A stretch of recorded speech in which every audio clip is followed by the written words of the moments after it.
Hi hello. നമ്മൾ ഇന്ന് labour ലെജിസ്ലേഷൻസിൻ്റെ ബാക്കിയുള്ള ഭാഗങ്ങളിൽ ഇമ്പോർട്ടൻ്റ് ആയിട്ടുള്ള ബേസ് ക്വസ്റ്റ്യൻസും പിന്നെ പ്രീവിയസ് ആയിട്ട് ചോദിച്ച കുറച്ച് ക്വസ്റ്റ്യൻസും ഞാനിതിൽ ഉൾപ്പെടുത്തുന്നുണ്ട് കേട്ടോ.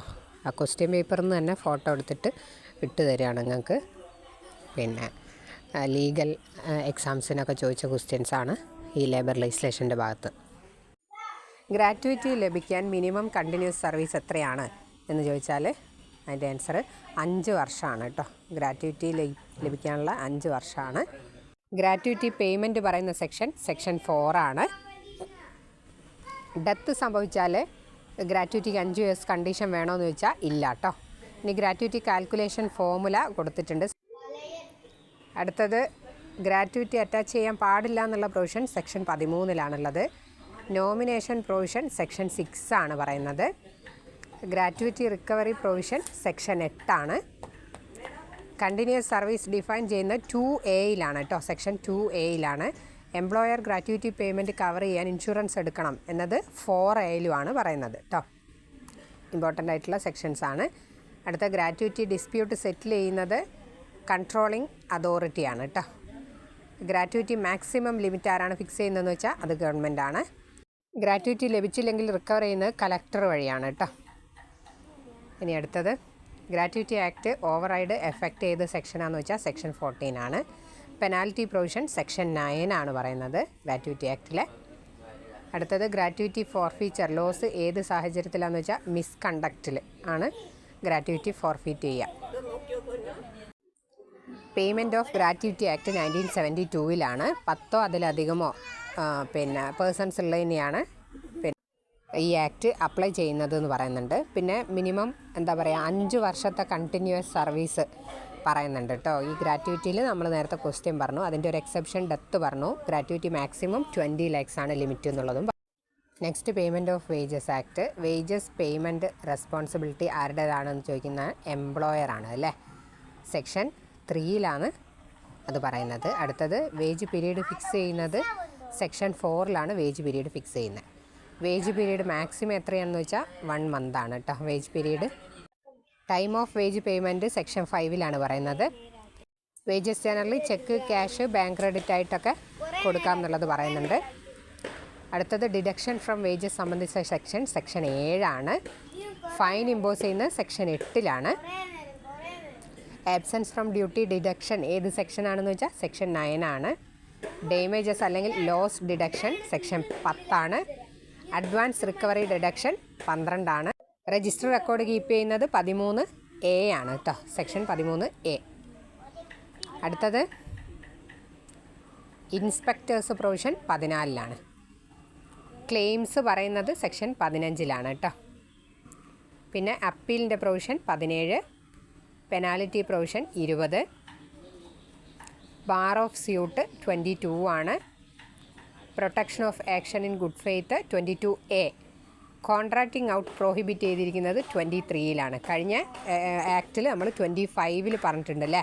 മിനിമം വേജസ് ആക്റ്റിൽ 25-ൽ കോൺട്രാക്റ്റിംഗ് ഔട്ട് എന്ന് പറയുന്നൊരു ഇത് പറഞ്ഞിട്ടുണ്ട്.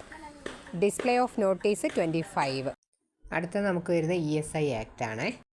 എംപ്ലോയി സ്റ്റേറ്റ് ഇൻഷുറൻസ് കോർപ്പറേഷൻ സ്ഥാപിക്കുന്ന സെക്ഷൻ ESI ആക്ടിലെ സെക്ഷൻ 3 ആണ് കേട്ടോ. 3ാമത്തെ സെക്ഷൻ. ESI കോർപ്പറേഷൻ കോമ്പോസിഷൻ പറയുന്നത് സെക്ഷൻ 4-ലാണ് പറയുന്നത്. സ്റ്റാൻഡിംഗ് കമ്മിറ്റി കോൺസ്റ്റിറ്റ്യൂഷൻ ഏതിലാണെന്ന് ചോദിച്ചാൽ സെക്ഷൻ 8 ആണ്. ഇമ്പോർട്ടൻറ്റ് സെക്ഷനുകളാണ്. മെഡിക്കൽ ബെനിഫിറ്റ് കൗൺസിൽ സംബന്ധിച്ചത് സെക്ഷൻ 10-ലാണ് പറയുന്നത്. എന്താണ് എന്നുള്ളത് നിങ്ങൾ ഓൾറെഡി പഠിച്ചിട്ടുണ്ടാവുമെന്ന് വിചാരിക്കുന്നു. Employees state insurance fund section 26. Accounts maintain ചെയ്യുന്നത് 33-ലാണ്. Audit provision 34. പിന്നെ all employees to be insured ഏത് സെക്ഷനാണെന്ന് വെച്ചാൽ 38 പ്രകാരം. Contribution provision 39. കോൺട്രിബ്യൂഷൻ ആദ്യം അടയ്ക്കേണ്ടത് ആരാന്ന് ചോദിച്ചാൽ പ്രിൻസിപ്പൽ എംപ്ലോയർ ആണ് കേട്ടോ. അത് സെക്ഷൻ 40 പ്രകാരം. Section 44 employers return and register maintain ചെയ്യണം. സോഷ്യൽ സെക്യൂരിറ്റി ഓഫീസർ 45-ൽ പറയുന്നുണ്ട്. ബെനിഫിറ്റ് പ്രൊവിഷൻ 46-ൽ പറയുന്നുണ്ട്. സിക്നെസ് ബെനിഫിറ്റ് 49-ലാണ്. മെറ്റേണിറ്റി ബെനിഫിറ്റ് സെക്ഷൻ 50-ലാണ്. ഡിസേബിൾമെൻറ്റ് 51-ലാണ് പറയുന്നത്. Dependants benefit 52. 52A occupational disease. Accident course of employment presumption 51A ആണ് കേട്ടോ. In the course of business ആണ്. പിന്നെ ഫാക്ടറീസ് ആക്ട് 1948. ഫാക്ടറി ഡിഫൈൻ ചെയ്യുന്നത് ഏതാ സെക്ഷൻ 2 ഡെഫിനിഷൻ എല്ലാം ഒരുവിധം 2 വരുന്നത് അല്ലേ. ഫാക്ടറി ഡെഫിനിഷൻ, അതായത് പവർ ഉപയോഗിക്കുന്ന സമയത്ത് മിനിമം എത്ര വർക്കേഴ്സാണെന്ന് വെച്ചാൽ 10 ഇനി പവർ ഇല്ലാത്തതാണെങ്കിൽ മിനിമം 20 വർക്കേഴ്സാണ് പറയുന്നത് ഫാക്ടറീൻ്റെ ആക്ടിൽ. Approval licensing of factories section 6. Inspectors appointment section 8. Health provision തുടങ്ങുന്നത് 11 കേട്ടോ. അത് ലാസ്റ്റ് എക്സ്പ്ലെയിൻ ചെയ്യുന്നുണ്ട്. ക്ലീൻലിനെസ് പ്രൊവിഷൻ 11 പറയുന്നുണ്ട്. Ventilation and temperature 13. Dust and fumes 14 എന്താണെന്നുള്ളത് എക്സ്പ്ലെയിൻ ചെയ്യുന്നുണ്ട്. സേഫ്റ്റി പ്രൊവിഷൻ 21 സ്റ്റാർട്ട് ചെയ്യുന്നത്. ഫെൻസിങ് ഓഫ് മെഷീനറി 21 പറയുന്നതാണ്. വെൽഫെയർ പ്രൊവിഷൻ സ്റ്റാർട്ട് ചെയ്യുന്ന സെക്ഷൻ ആട്ടോ ഇത് പറഞ്ഞത് 42 മുതൽ. Washing factory 42. Working hours 51. Maximum working hours per week 48 അവേഴ്സാണ്. Weekly holidays section 52. 53 compensatory holidays ആണ്. ഡെയിലി വർക്കിംഗ് അവേഴ്സ് 9 അവേഴ്സാണ് ഒരു ഡേയിൽ കേട്ടോ. റെസ്റ്റ് ഇൻ്റർവെൽ അതായത് ബ്രേക്ക് ടൈം സെക്ഷൻ 55 പറയുന്നത്. വുമൻ വർക്കേഴ്സ് നൈറ്റ് വർക്കിൽ റെസ്ട്രിക്ഷൻ 66 സെക്ഷൻ പറയുന്നത് കേട്ടോ. ഇനി annual leave with wages 79 section. നേരത്തെ എക്സ്പ്ലെയിൻ ചെയ്തു തരാമേ. 67 prohibition of employment young children, 14 വയസ്സിന് താഴെയുള്ള കുട്ടികളെ ഫാക്ടറി ജോലി ചെയ്യാൻ പാടില്ല എന്നുള്ളത് കമ്പൽസറിയാണ് കേട്ടോ. ഇനി section 68 non adult workers to carry token, അതായത് 14 to 18 ആണെങ്കിൽ ഫിറ്റ്നസ് സർട്ടിഫിക്കറ്റ് വേണം. ഇൻസ്പെക്ടർ നൽകുന്ന ടോക്കണും ക്യാരി ചെയ്യണം. ടോക്കൺ ഇല്ലെങ്കിൽ ജോലി ചെയ്യാൻ പറ്റില്ല എന്നാണ് പറയുന്നത്. സെക്ഷൻ 69 പറയുന്നത് ഒരു അഡോളസെൻ്റ് ഫാക്ടറിയിൽ ജോലി ചെയ്യാൻ സർട്ടിഫയിങ് സർജൻ മെഡിക്കൽ ഓഫീസർ ഫിറ്റ് ആണോ എന്നുള്ളത് സർട്ടിഫിക്കേഷൻ നൽകണം എന്നുള്ളതാണ് പറയുന്നത്. 69 സർട്ടിഫിക്കറ്റ് ഇല്ലെങ്കിൽ പറ്റില്ല. സെക്ഷൻ 11 ഫാക്ടറി ക്ലീൻ ആയിരിക്കണം. വേസ്റ്റ് റിമൂവ് ചെയ്യണം. ഫ്ലോർ റെഗുലർലി ക്ലീൻ ചെയ്യണം. വാൾ സീലിംഗ് വൈറ്റ് വാഷ് ചെയ്യണം എന്നൊക്കെ ഉള്ളത് പറയുന്നത്. Section 12 disposal of waste and effluents ആണ് പറയുന്നത്. Environment and workers safety important ആയിട്ടുള്ളൊരു സെക്ഷനാണത്. അടുത്തത് സെക്ഷൻ 13 പറയുന്നത് സെക്ഷൻ 18 പറയുന്നത് ഡ്രിങ്കിങ് വാട്ടർ, വർക്കേഴ്സിന് സേഫ് ഡ്രിങ്കിങ് വാട്ടർ നൽകണം എന്നുള്ളതാണ്. സെക്ഷൻ 19 ലാട്രിൻസ് ആൻഡ് യൂറിനൽസ് ആണ്. പ്രോപ്പറായിട്ടുള്ള സാനിറ്റേഷൻ ഫെസിലിറ്റീസ് ഉണ്ടാവണം എന്ന് പറയുന്നുണ്ട്. അടുത്തത് സെക്ഷൻ 20 സ്പിറ്റൂൺസ്, അതിനുവേണ്ടി പ്രോപ്പറായിട്ടുള്ളൊരു സംവിധാനം ഒരുക്കണം ഫാക്ടറിയിൽ. അടുത്തത് സ്റ്റാൻഡിംഗ് ഓർഡേഴ്സ് ആക്ട് 1946 ആണ്. അതിൻ്റെ മെയിൻ ഒബ്ജക്റ്റീവ് ചോദിക്കുന്നത് ഡിഫൈൻ സർവീസ് കണ്ടീഷൻ ക്ലിയർലി. ഇനി സ്റ്റാൻഡിംഗ് ഓർഡേഴ്സ് എന്നാൽ സർവീസ് റൂൾ ഓഫ് എംപ്ലോയീസ് ആണ്. ആക്ട് അപ്ലൈ ചെയ്യുന്ന 100 അതിലധികമോ ഉള്ള എംപ്ലോയീസ് ഉള്ളതിലാണ്. സ്റ്റാൻഡിംഗ് ഓർഡർ സർട്ടിഫൈ ചെയ്യുന്ന സർട്ടിഫയിങ് ഓഫീസറാണ്. സർട്ടിഫയിങ് ഓഫീസർ എന്ന് പറയുന്നത് ലേബർ കമ്മീഷണറോ അല്ലെങ്കിൽ അപ്പോയിൻറ്റഡ് ആയിട്ടുള്ള അപ്പോയിൻറ്റഡ് ആയിട്ടുള്ള ഓഫീസർ. ആഫ്റ്റർ സർട്ടിഫിക്കേഷൻ ഈ order came into force ആണ് കേട്ടോ. Appeal against certification appellate authority.